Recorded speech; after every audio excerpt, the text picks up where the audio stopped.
Hello అండి అందరికీ. ఇవాళ మనము గ్రామర్ టాపిక్ టెన్సెస్ గురించి నేర్చుకుందామండి. ఈ టెన్సెస్ నేర్చుకోవడం వల్ల మనకి తెలంగాణ డిఎస్సి కానీ AP DSC, TET, constable, SI, group 2 ఎగ్జామ్స్కి కూడా మనకి చాలా ఉపయోగపడుతుంది. ఆల్మోస్ట్ టెన్సెస్ వస్తే ఒక 10 మార్క్స్ మన చేతిలో ఉన్నట్టే. సో టెన్సెస్ గురించి మనం ఇవాళ తెలుసుకుందాము. టెన్స్ యాక్చువల్లీ టెన్స్ అంటే ఏంటి? What is the definition of a tense? Tense అంటే జనరల్గా అందరూ టైం అని చెబుతుంటారు. టెన్స్ అంటే it doesn't gives complete meaning అనేది కాదండి. టైం అంటే just time of an action. Tense అంటే టైమ్ ఆఫ్ అన్ యాక్షన్ అంటే ఆ టైంకి ఏ వర్క్ అయితే జరుగుతుందో అది తెలపడాన్నే టెన్స్ అంటారు. ఇది కంప్లీట్ మీనింగ్, టెన్స్ యొక్క కంప్లీట్ మీనింగ్. ఇక్కడ యాక్షన్ అంటే వర్క్ అని అర్థము. అంటే ఇంగ్లీష్లో instead of work we use action. మనకి తెలుసు టెన్సెస్ త్రీ టైప్స్ అని. అందులో first present tense, second past tense, third future tense. Tenses 3 అని మనకు అందరికీ తెలుసు. And again each tense has 4 sub tenses అండి. ప్రతి ఒక్క టెన్సెస్కి 4 సబ్ టెన్సెస్ ఉంటాయండి. సో మనం నేర్చుకోవాల్సినవి ఎన్ని అంటే టోటల్ 12 సబ్ టెన్సెస్ నేర్చుకోవాలి.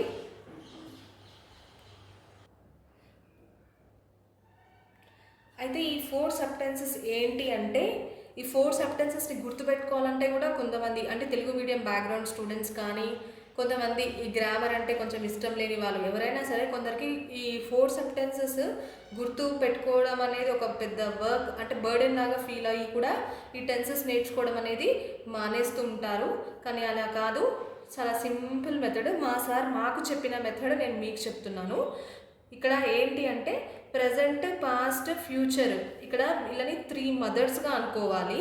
అయితే ఈ ప్రజెంట్ టెన్స్కి ఈ 4 ఆడపిల్లలు ఉన్నారు. అంటే 4 ఆడపిల్లలు ఉన్నారు.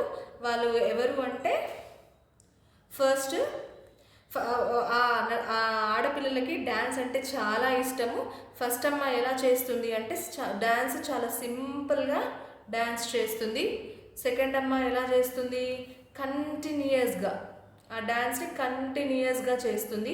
థర్డ్ అమ్మాయి ఏం చేస్తుంది అంటే డ్యాన్స్ని పర్ఫెక్ట్గా చేస్తుంది.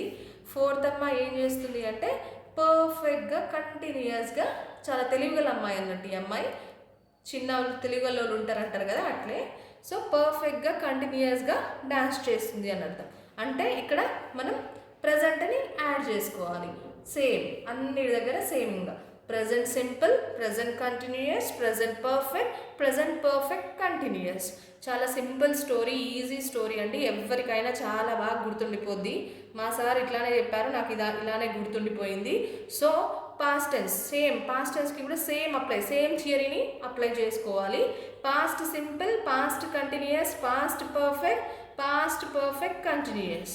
నెక్స్ట్ ఫ్యూచర్కి కూడా same theory. Future simple, future continuous, future perfect continuous. ఇలా మనం 12 సబ్ టెన్సెస్ని గుర్తుపెట్టుకోవచ్చండి. ఇలా గుర్తుపెట్టుకుంటే మనకి ఇంట్రెస్టింగ్గాను మైండ్లో కూడా ఈజీగా ఫిక్స్ అయిపోతూ ఉంటుంది.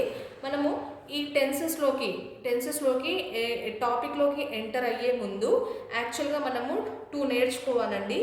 ఈ టెన్సెస్కి రిలేటెడ్గా ఉన్నవే ఏంటి, దేని గురించి నేర్చుకోవాలి అంటే ప్రనౌన్ గురించి నేర్చుకోవాలి, వర్బ్ గురించి నేర్చుకోవాలి. ఎందుకు నేర్చుకోవాలి అనేది కూడా మీకు చెప్తాను నేను. ఒక టెన్స్ ఫామ్ కావాలి అంటే మనకు యాక్చువల్గా ఏం కావాలి అంటే సబ్జెక్ట్ కావాలి, వర్బ్ కావాలి. ఆ సబ్జెక్ట్ నౌన్ అయినా కావచ్చు, ప్రనౌన్ అయినా కావచ్చు. ఆల్రెడీ మీకు తెలుసండి, నౌన్ అంటే ఏంటి? నేమ్స్ని నౌన్స్ అంటారు కదా. సో ప్రనౌన్ అంటే ఏంటి? Instead of noun what we use to address a person, place, animal or thing, దాన్ని ప్రనౌన్ అంటారు. అంటే తెలుగులో నామవాచకము, సర్వనామం అంటారు కదా. సో మనకు ఆల్రెడీ నౌన్ అంటే ఈజీగా కదండి, నేమ్స్ కదా, ఈజీగా ఐడెంటిఫై చేయగలుగుతాము. సబ్జెక్ట్ ప్రనౌన్ అంటే అంటే మనం పేర్లకు బదులుగా ఏవైతే వాడతామో దాన్నే ప్రనౌన్ అంటారు. దీని గురించి తెలుసుకోవాలి. అండ్ వర్బ్ గురించి తెలుసుకోవాలన్నమాట. అప్పుడు మనకి ఈ 2 టాపిక్స్ తెలుసుకున్న తర్వాత మనం టాపిక్లోకి ఎంటర్ అయితే మనకి టాపిక్ చాలా క్లియర్గా అర్థమవుతుంది. ఓకే అండి, ఇప్పుడు ప్రనౌన్ గురించి తెలుసుకుందాము. ఫస్ట్ మనము ప్రనౌన్ అంటే చూడండి, I, we, you, they, he, she, it, ఇవన్నీ ప్రనౌన్స్ అండి. ఐ అంటే తెలుసు, నేను అనేటప్పుడు మనం యూజ్ చేస్తాము. వి అంటే మనము అనేటప్పుడు యూజ్ చేస్తాము. యు అంటే నువ్వు అని ఎదురుగా ఉన్న వ్యక్తిని గురించి చెప్పడానికి అప్పుడు యూజ్ చేస్తాము. దే అంటే అక్కడ దూరంగా ఉన్న వాళ్ళని, చాలామంది ఉన్నవాళ్ళు అని చెప్పేటప్పుడు యూజ్ చేస్తాము. హీ అంటే అతను, షీ అంటే ఆమె, ఇట్ అంటే ఒక వస్తువు కానీ ఒక జంతువుని కానీ ఒక స్థలాన్ని కానీ గురించి చెప్పేటప్పుడు మనం ఇట్ యూజ్ చేస్తాము. ఐ అంటే మనం ఆల్వేస్ సపరేట్గానే కన్సిడర్ చేసుకోవాలంటే దీన్ని ప్లూరలా, ఈ ప్రనౌన్స్ సింగులరా ప్లూరలా అని కూడా ఇప్పుడు మనం చూద్దాము. ఐ ఆల్వేస్ సపరేట్గా కన్సిడర్ చేసుకోవాలి. అండ్ ఇక్కడ వి అంటే ఏంటి, వి అంటే మనము అని అర్థం కదా, ఈ కమ్స్ అండర్ ప్లూరల్, బహువచనం అంటారు కదా. సో యు అంటే నువ్వు అన్నా యు అనే యూజ్ చేస్తాము, మీరు అన్నా అంటే సింగులర్ అయినా యు అనే అంటాము. అక్కడ ప్లూరల్ చాలామంది ఉన్నా కూడా యు అనే అంటాం కదా. సో మన ఇంగ్లీష్లో మాత్రం ఆల్వేస్ యుని ప్లూరల్గానే కన్సిడర్ చేసుకోవాలండి. అప్పుడే మనకి ఈజీ అవుతుంది క్వశ్చన్స్ని ట్యాకిల్ చేయడానికి. అండ్ దే అంటే అక్కడ చాలామంది ఉంటే అని యూజ్ చేస్తామని చెప్పాను కదా, వారు అని చెప్పడానికి. సో ఇది ప్లూరల్. ఇక్కడ హీ అంటే అతడు, అంటే ఒక్కరే కదా అండి, సో సింగులర్. నెక్స్ట్ షీ, ఆమె, సింగులర్, ఒక్కరే కదా. ఇట్ అన్నా కూడా సింగులర్. ఇది మనమైతే ఇక్కడ వరకు మనం మైండ్లో ఉంచుకోవాలి ప్రనౌన్ గురించి ఇన్ఫర్మేషన్. ఇక్కడ ఇది తెలిస్తే మనకి మన టాపిక్ అనేది ఇంకా ఈజీగా అర్థమవుతుంది. నెక్స్ట్ వర్బ్ గురించి తెలుసుకుందాం.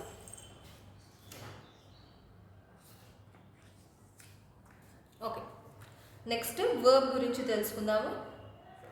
వర్బ్ అంటే యాక్షన్ వర్డ్ అండి. Verb is an action word. పనిని గురించి తెలిపేదాన్ని వర్బ్ అని అంటాం కదా. సో ఇక్కడ వర్బ్ 2 టైప్స్ ఉంటాయి. జాగ్రత్తగా వినండి. వర్బ్ 2 టైప్స్ ఉంటాయి. ఒకటి మెయిన్ వర్బ్, సెకండ్ది ఆక్సిలరీ వర్బ్.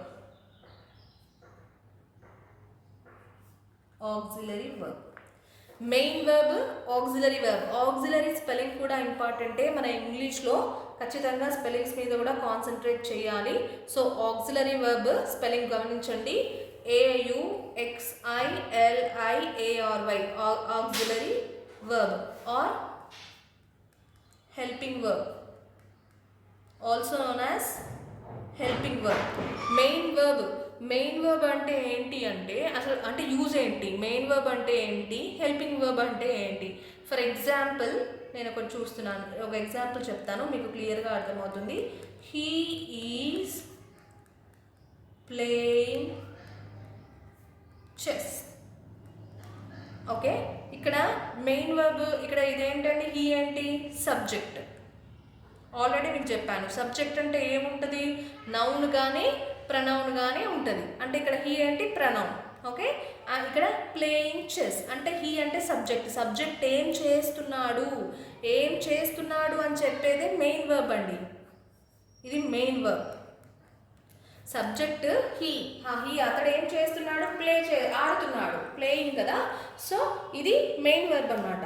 అంటే మరి ఇక్కడ ఈజ్ ఉంది చూడండి, దీన్ని హెల్పింగ్ వర్బ్ అంటారు. హెల్పింగ్ వర్బ్ అంటే హెల్పింగ్ వర్బ్ ఏం చేస్తుంది అంటే మన సెంటెన్స్ ఫామ్ అవ్వడానికి, సెంటెన్స్ని గుర్తించడానికి, అది ఏ టెన్స్లో ఉంది అని గుర్తించడానికి ఉపయోగపడుతుంది.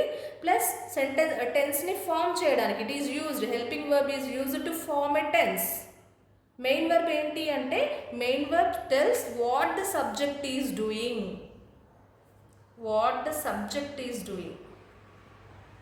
సబ్జెక్ట్ ఏ పని చేస్తుందో చెప్పేదేమో మెయిన్ వర్బ్. హెల్పింగ్ వర్బ్ ఏంటి అంటే use it to form a tense or identify a tense. అంటే టెన్స్ని అంటే అది ఏ టెన్స్లో ఉంది, ప్రజెంట్ టెన్స్లో ఉందా, పాస్ట్ టెన్స్లో ఉందా, ఫ్యూచర్ టెన్స్లో ఉందా అని చెప్పేదే హెల్పింగ్ వర్బ్. మళ్ళీ అది ఇంకా ఒక టెన్స్ని అంటే ప్రజెంట్ టెన్స్లో సెంటెన్స్ని ఫామ్ చేయడానికి కానీ, పాస్ట్ టెన్స్లో టెన్స్ని ఫామ్ చేయడానికి కానీ, ఫ్యూచర్లో కానీ ఫ్యూచర్ టెన్స్లో కానీ ఒక సెంటెన్స్ని ఫామ్ చేయడానికి కానీ యూజ్ అయ్యేది హెల్పింగ్ వర్బ్. నేను చిన్న ఈ ఎగ్జాంపుల్ ద్వారా నేను మీకు ఇంకా క్లియర్గా చెప్తాను వినండి. ఇక్కడ హీ ఈజ్ ప్లేయింగ్ చెస్ అని చెప్పాను కదా, ఇది ఏ టెన్స్లో ఉంది, మనకి కొంచెం గ్రామటికల్ నాలెడ్జ్, కొంచెం గ్రామర్ నాలెడ్జ్ ఉన్నా మనం ఈజీగా చెప్తాము. అది ప్రెజెంట్ టెన్స్లో ఉంది. ఎందుకు అంటే he is playing chess, chess ఆడుతున్నాడు కదా. ఒకవేళ ఈ సెంటెన్స్ని తెలుగులోకి ట్రాన్స్లేట్ చేసుకుంటే అసలు చెస్ ఆడుతున్నాడు కదా అంటే ఓకే ప్రెజెంట్ టెన్స్ అని చెప్తాం. ఇక్కడ ఈజ్ బదులు instead of is if I keep here was, was అని పెట్టా అనుకోండి, చెప్పండి అప్పుడు ఈ సెంటెన్స్ ఏం form, he was playing chess అంటే వర్స్ అనేది ఏంటి, ఇది పాస్ట్ టెన్స్ కిందికి వస్తుంది కదా. So the sentence is in past అంటే అదేంటి పాస్ట్ టెన్స్ అనే అర్థం. అండ్ ఇక్కడ ఇన్స్టెడ్ ఆఫ్ వర్స్ నేను విల్ బీ పెట్టాను అనుకోండి, అరే విల్ కనబడుతుంది కదా, విల్ అంటే ఏంటి ఫ్యూచర్ కిందికి వస్తుంది కదా. So he will be playing chess అంటే ఆయన చెస్ ఆడుతాడు అంటే అది ఫ్యూచర్ టెన్స్. అంటే ఇక్కడ మీకు ఇప్పుడు దీన్ని బట్టి క్లియర్గా అర్థమవుతుంది ఏంటి అంటే హెల్పింగ్ వర్బ్ అనేది ఏంటి అంటే మనకి ఒక టెన్స్ ఫామ్ అవ్వడానికి కానీ ఆ ఉన్న గివెన్ సెంటెన్స్ ఏ టెన్స్లో ఉంది అనేది ఐడెంటిఫై చేయడానికి కానీ మనకి ఈ హెల్పింగ్ వర్బ్ అనేది యూజ్ అవుతుంది. ఇది టాపిక్ అండి. 2 టైప్స్ వర్బ్ అనేది 2 టైప్స్. మళ్ళీ ఒకసారి రివైజ్ చేస్తున్నాను వినండి. Main verb, auxiliary verb or helping verb. ఇక్కడ మెయిన్ వర్బ్ అనేది ఏంటి అంటే సబ్జెక్ట్ ఏం చేస్తుంది, ఏం వర్క్ చేస్తుంది అని చెప్పేది మెయిన్ వర్బ్. హెల్పింగ్ వర్బ్ అంటే it is used to form a tense or to identify a tense. Next forms of verb చూద్దాము. ఫార్మ్స్ ఆఫ్ వర్బ్ ఇవేమో రకాలు, ఇదేమో రూపాలు. ఫార్మ్స్ ఆఫ్ వర్బ్ అయితే ఇక్కడ వర్బ్ ఫార్మ్స్ 4 టైప్స్ అండి. అందులో ఏంటి అంటే present tense, past, present form, past form, past participle form, present participle form.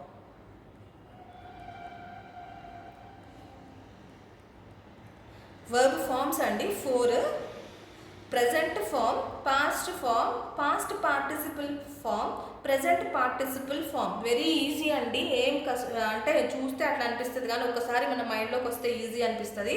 Present అంటే నిక్ నేమ్ ఏంటి అంటే V1, V2, V3, V4. Okay, V1 అంటే ప్రజెంట్ ఫార్మ్, V2 అంటే పాస్ట్ ఫార్మ్, V3 అంటే పాస్ట్ పార్టిసిపల్ అంటే టెయిల్ అనుకోండి. అంటే for example నేను చెప్తున్నాను అండి, play. V2 form, past form ఏంటి ప్లేడ్, పాస్ట్ పార్టిసిపల్ ఫార్మ్ కూడా ప్లేడ్. V4 అంటే ఇంగ్ యాడ్ చేయాలండి, ఇక్కడేమో ఇంగ్ యాడ్ చేయాలి. ప్రతి ఒక్కటి ఎక్కడైనా గుర్తుపెట్టుకోండి. V4 అంటే ఇంగ్ ఫార్మ్ అని కూడా అనొచ్చు, గుర్తుపెట్టుకోండి. ప్లేకి అంటే V1కి ఇంగ్ యాడ్ చేయాలి, V1 ప్లస్ ఇంగ్ ఫామ్ అన్నట్టు. ప్లేకి ఇంగ్ యాడ్ చేయాలి, ప్లేయింగ్. ఇవి వర్బ్ ఫార్మ్స్ అండి. V1, V2, V3, V4 ఇవన్నీ వర్బ్ ఫార్మ్స్. మనం కొన్ని వర్బ్ ఫార్మ్స్ చూద్దాము, మీకు దానివల్ల ఈజీగా అర్థమవుతుంది. V1, V2, V3, V4. ఇక్కడ చూడండి, గో, వెంట్ పాస్ట్ ఫామ్ అండి. Past participle form go, went, gone, going. ఓకేనా. Sit, sat, sit, sitting.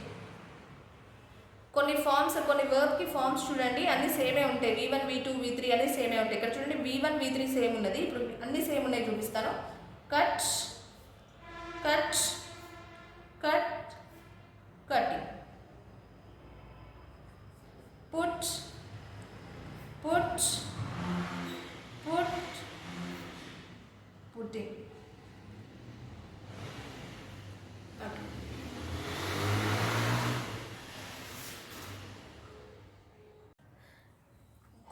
కొన్ని వర్బ్ ఫార్మ్స్ గురించి చూద్దామండి. V1, V2, V3, V4. Come, came, come, coming.